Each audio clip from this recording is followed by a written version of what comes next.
We want to raise the level of debate and broaden the participation in that debate, premised on the idea that regular residents deserve and community stakeholders deserve the opportunity to participate in a discussion of big ideas. So far, we have an active multi-author blog with, this week, almost 200 visitors every day. Our events included one on regional equity, one around the Mass Inc.'s economic development study, early literacy event where we hosted the folks from the Davis Foundation to talk about their new initiative and how data can be accessible to residents, an event on social investing and social entrepreneurship at the Gasoline Alley Foundation, today's event on municipal performance indicators that matter to residents. Next month, we're planning an urban agriculture and food systems event at our offices where we'll be showing off the great work that Gardening in the Community did, creating a little urban agriculture demonstration project right in our own offices. I hope you'll come for that. And then in September, we're planning an alternative media and democracy event where we're going to start incorporating new media and the incredibly rich ethnic media in this region in a discussion about how to increase democratic participation, perfectly timed with the return of ward representation and an election season to really see if we can boost voter participation and public engagement in a way that the city hasn't seen in years and years. So we've been really busy, and that has led some people to ask, where are they getting their money from? So one of our most recent posts we put on our blog is called, Where We Get Our Money From. And the first answer is nowhere. We've put in an incredible amount of hard work to try to make this happen with the organizing committee you heard about. We have a couple small projects with some great groups around the region, including the North End Campus Coalition and the Holyoke Food and Fitness Policy Council, a great project with the Somali immigrant community called Breaking the Silence, and a few others. But we're very much focused on finding that core funding that will help us to provide technical assistance and capacity building and aggregate some needed services for all kinds of great community groups around the region. So the motivation for this event were at least two things. The first was the ceremony where the Financial Control Board was dissolved at City Hall a few weeks ago.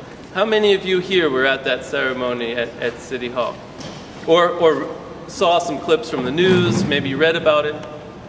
The two messages from the governor, from the mayor, from Chris Gabrielli and others were first, fiscal discipline. Sort of like, duh, that's important. But the other thing was a message about the importance of regular residents taking responsibility for holding their leadership accountable. And the question was, how is that going to happen? I think things like CityStat and what Paul Foster, who disappeared, has been doing is part of that. And I'd like to think that our effort to make these connections between the big issues and community stakeholders are also part of the answer about what we're going to do. Are we going to slide back to the bad old ways or usher in a new era of participation that the city has not known for a long time?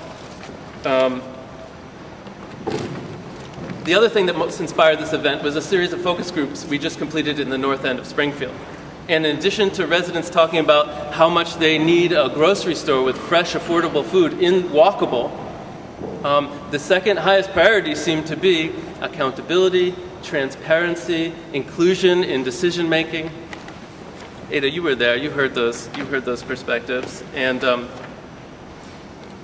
we're hoping that this is the beginning of a process. I've seen some interest in public input from Paul Foster and other leaders in the city that I've not seen, and there is that latent desire for traditionally underrepresented groups to have their voices heard and to get their priorities on the agenda for the city.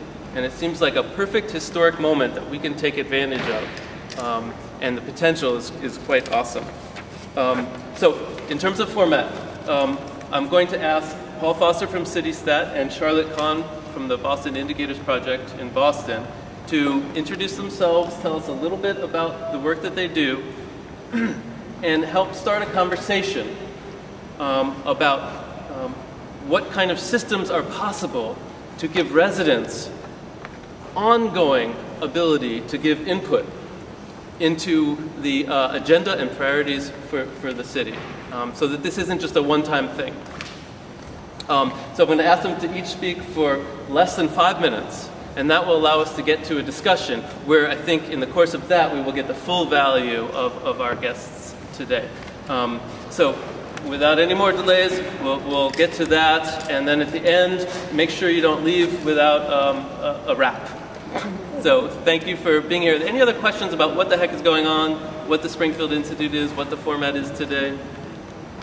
Okay, well, obviously we're around. And like Travis said, within 24 hours there'll be a video of this online for anyone who that couldn't be here today. So Charlotte and Paul, thank you very much.